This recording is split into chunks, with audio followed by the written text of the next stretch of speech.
Welcome to Reparenting Radio. I'm Lisa Watson, architect of human transformation. This is a space for leaders, parents, and anyone ready to break old patterns, regulate their nervous system, and show up in their life with clarity and self-trust.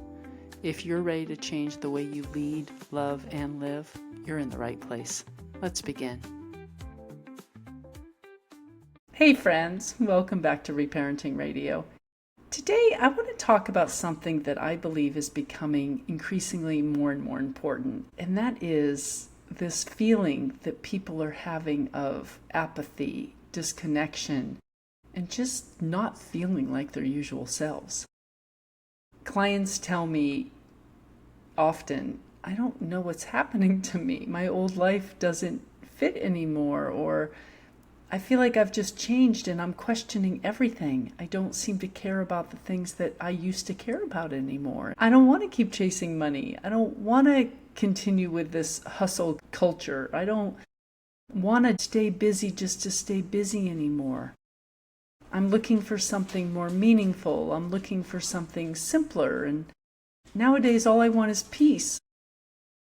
And honestly, I can completely relate because I have been feeling it too for many, many years. And maybe you have also. In fact, I did a video about it a couple years ago about this feeling that I had about just feeling, like, And I had no motivation to do anything. And that video got over 3 million views, and it still gets comments every day about how people can relate to it. So I know that it's something that's really happening out there, and I want to shed some light on it because maybe you've noticed that yourself, that you're becoming less interested in impressing people or less interested in keeping up with the Joneses or trying to prove yourself to anyone. Maybe you've even started questioning relationships that once felt completely normal. Maybe you woke up and realized, I'm just not comfortable here anymore. And maybe success doesn't look the way that it used to. Maybe you're craving slower mornings or more time outside, less noise, less drama, less consumption. Maybe you've started asking yourself questions like, who am I if I stop trying to make everyone else happy? Or why doesn't the life I've worked so hard to build actually feel fulfilling to me anymore? Or what if I've been living someone else's definition of success? If any of those resonate, I want you to know something. You're absolutely not alone. Trust me, 35,000 people commented on my video, so I know you're not alone. And I certainly don't think you're broken, because we know that that's not the case. We're patterned, we're not broken. But I think that something else is changing. And depending on who you ask, you'll hear very different explanations. Psychology has one, neuroscience has another, spiritual traditions have one. Some people describe it as an awakening. Some call it a collective shift in consciousness. Others talk about the age of Aquarius. Some point to increasing solar activity or the planets and stars arranging in a way that they haven't for decades. Others find meaning in the Schumann resonance and its spikes to explain how it is that they're feeling. And personally, I resonate with the idea that we're living through a collective shift in consciousness. I find perspectives like the age of Aquarius, increasing solar activity in the Schumann resonance meaningful as part of that picture, personally. And you may see it differently, and that's okay. You might explain what's happening through psychology, neuroscience, spirituality, another aspect of your faith, or simply life experience. But what interests me most isn't convincing people which explanation is right, because I don't need anyone to agree. But what interests me is that regardless of the language that we use, more and more people seem to be asking the same questions. Who am I beneath the conditioning? Why doesn't my old life fit anymore? And why do I feel like I'm becoming someone different? And as I've been thinking about it, I've realized that for the last decade, I have immersed myself into childhood development, the subconscious mind, nervous system regulation, human behavior, trauma and patterns. And I've worked with parents, I've worked with couples and leaders and people trying to heal relationships, people trying to heal themselves. And at the very same time, I've been doing the same thing with myself. We can call it shadow hunting, I guess. That resonates with some. I've always been deeply curious about consciousness, ancient wisdom traditions, quantum ideas, astrology, and just, the bigger questions of why we're here. For a long time, since I was a young teenager, actually. And I've been able to kind of keep those, my two worlds separate. My spiritual world and my just regular day-to-day living world. And the reason I have is honestly because it just felt safer. Safer for the marriage that I was in, safer for the level of understanding of the people who I discuss these topics with. It was better just to kind of keep it to myself for many, many decades, actually. One world felt accepted. Evidence-based, professional. I could share it. And the other, well, people tend to get uncomfortable, and maybe that's understandable when you're talking about things that are on the fringe. But lately, I have found myself asking a different question. What if they aren't separate at all?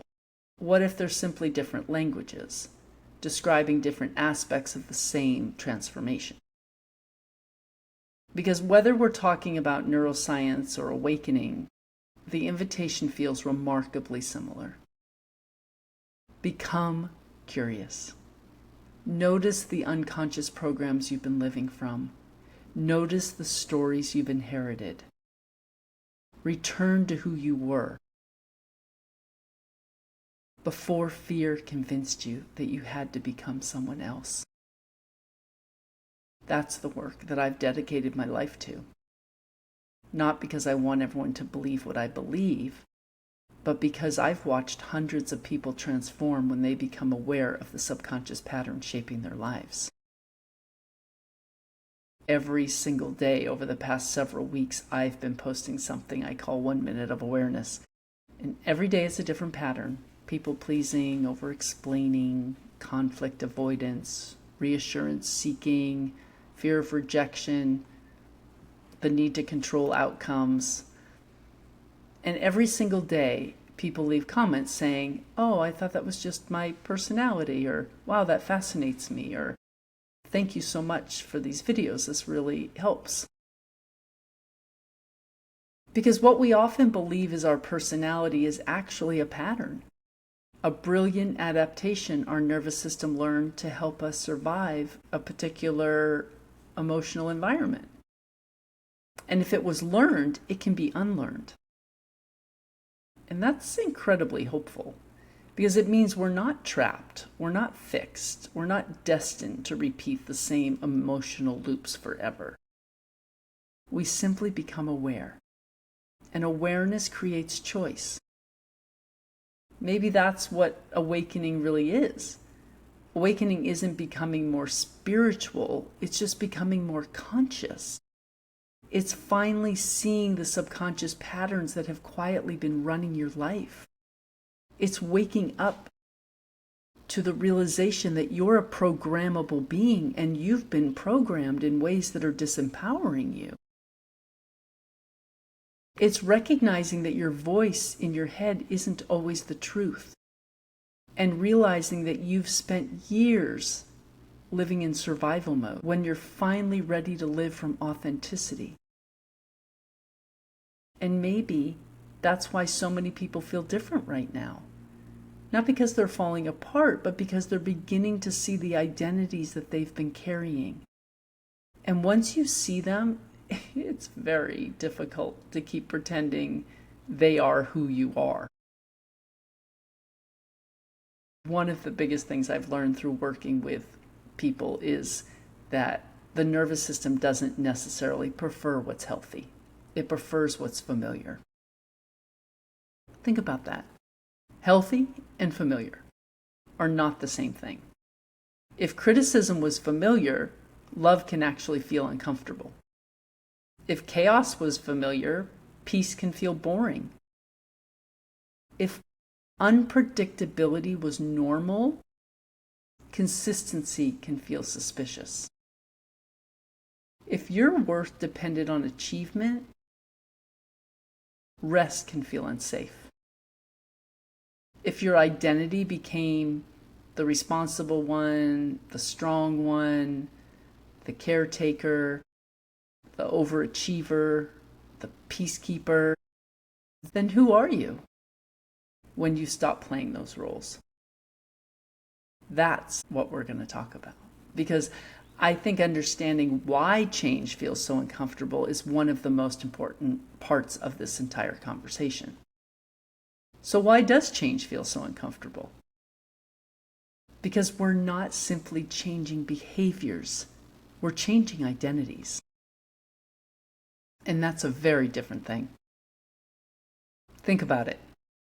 If you spent 40 years believing your worth comes from taking care of everyone else, who are you when you begin setting boundaries and stop people-pleasing?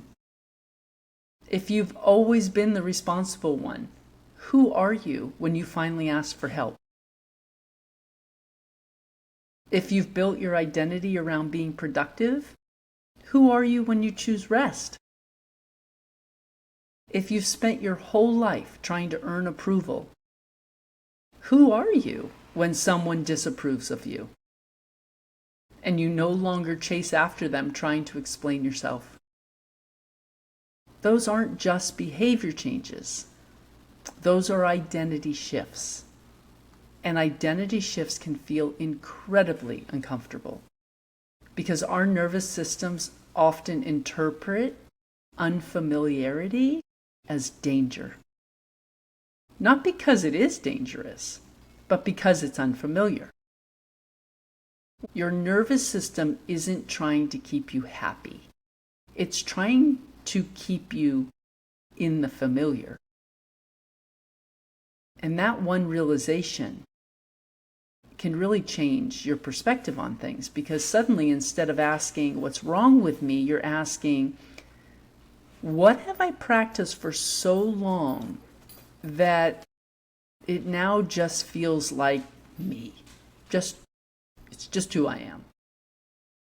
And that's a very different question, a much more empowering question. Because patterns, they're not permanent, they're practiced. And what has been practiced can be practiced differently. And that's really what the entire reparenting method is about. Not fixing yourself, not becoming someone better, not trying harder, but becoming conscious enough to recognize the patterns that once protected you, and gently teaching your nervous system that it no longer has to live from survival. I don't think that most people are actually afraid of change. I think we're afraid of letting go of the identities that have kept us safe. And really, to me, it feels like jumping off a cliff or jumping into the abyss. You don't know what's next because you've never felt it. You've never practiced it. It's scary to walk into the unknown. The people pleaser, the achiever, the caretaker, the perfectionist, the strong one, the peacemaker, those identities probably served us beautifully at one point. They were intelligent, they were adaptive and creative. But if you're listening to this today, maybe you've simply outlived their purpose. And maybe that's why life feels different. Because something inside of you no longer wants to keep performing. It wants to start living. And whether that's because of psychology, lived experience, neuroscience, or because we're ascending as a planet and we're all being forced to let go of the lower emotional, vibrational frequencies like shame and fear and survival. So that means we got to take off our masks and we got to start living authentically. Because deep inside you, that authentic part of you wants to start living. And whether you explain what's happening through neuroscience, psychology, spirituality, or the age of Aquarius, I think something fascinating is happening. People are asking better questions, and people are starting to question the systems. They're questioning work, education, relationships, medicine, the government, religion, what success looks like. We're even questioning ourselves. Because people are becoming curious, and curiosity is the beginning of consciousness. One of my favorite quotes says, "The quality of your life is determined by the quality of your questions." And I think we're asking different questions now. Not how do I become more successful, but what actually matters. Not how do I make more money, but how much is enough? And not how do I fit in, but what feels true to me? And not how do I impress people, but who am I when I stop performing? Those feel like entirely different questions, and they lead to entirely different lives. I don't know exactly why this collective shift is happening. I believe I'm pretty close in my understanding, but I don't think any of us truly know. Some people believe we're moving into a new age. Some people think that's woo-woo. Some people believe increased solar activity in Earth's electromagnetic environment play a role. Others also think that's woo-woo. And some believe we're witnessing the natural evolution of human consciousness, where others simply believe people are just becoming more psychologically aware. Maybe, maybe not. What interests me isn't proving one explanation, it's recognizing the invitation. Because regardless of why, the invitation seems remarkably similar. Become more conscious, become more authentic, become less afraid, become less reactive, become less controlled by unconscious programming. Become more intentional. Isn't that exactly what we've been talking about here? At least that's what I've been talking about for years. Every episode, every client session, every newsletter and blog that I write, every video that I produce has been pointing back to the same truth. You are not your conditioning. You are not your coping mechanisms. You are not your trauma. You are not your survival strategies. Those things happened. Those patterns developed. But they're not the deepest truth about who you are. And I think that's why this work feels so hopeful to me, because I don't believe healing's about becoming someone new.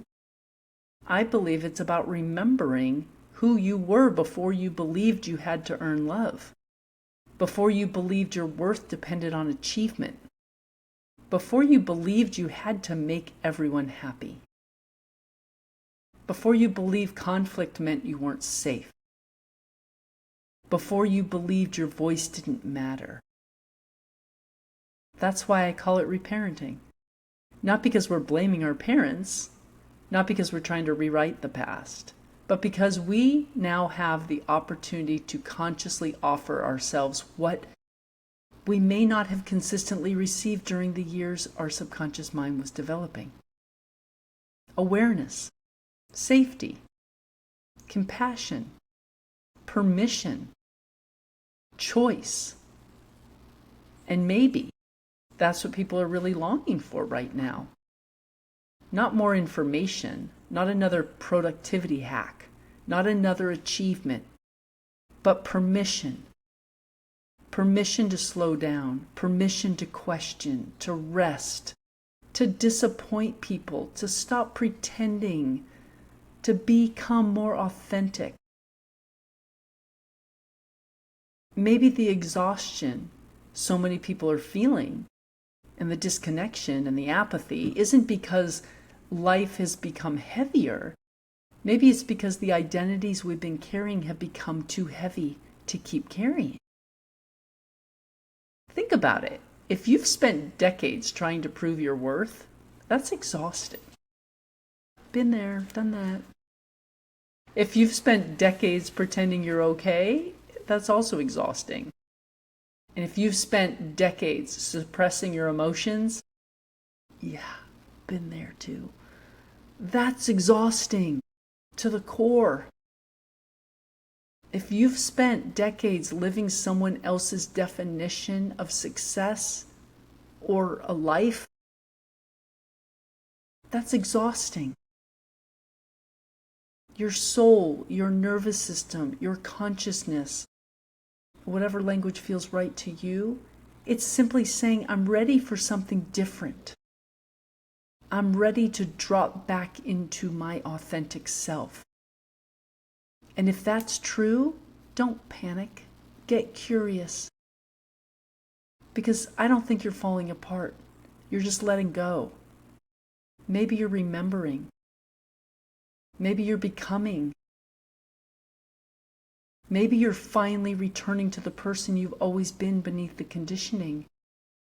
And whether you call that awakening, healing, growth, consciousness, or simply maturity, I don't think the label matters. I think the invitation is what matters. Become aware, question everything, especially the stories you've been telling yourself about who you have to be. Because awareness will always precede transformation. And if the world really is changing, which I believe it is, maybe the greatest contribution any of us can make isn't trying to change anyone else. Maybe it's becoming a little more curious ourselves, a little more compassionate, more authentic. One choice, one pattern, one relationship, one conversation at a time. Maybe the greatest shift happening right now isn't happening to the planet. Maybe it's happening inside people. One nervous system at a time, one family at a time, one act of kindness at a time, one conscious choice at a time. Maybe the future isn't something that simply happens to us. Maybe it's something we participate in creating. Every time we choose awareness over conditioning, presence over performance, love over fear. Maybe. So let me leave you with one final thought. What if the person you're becoming isn't someone new, but someone you've always been, that has been waiting patiently beneath the conditioning for you to remember? Thank you so much for spending this time with me. And until next time, get curious, keep becoming aware, and remember, you're not broken, you're patterned. And patterns, they can be changed. Thank you for listening to Reparenting Radio. If today's conversation supported you, take a moment to subscribe, leave a review, or share it with someone who knows they were made for more than the patterns that they inherited. If you're ready for serious inner work and real transformation, personally or professionally, you can explore my leadership pathways at lisa-watson.com. And if you're raising little ones alongside your own healing, you'll find my children's books at awakentheone.org. Until next time, stay grounded, stay open, and keep reparenting the parts of you that are ready to come home to their authenticity.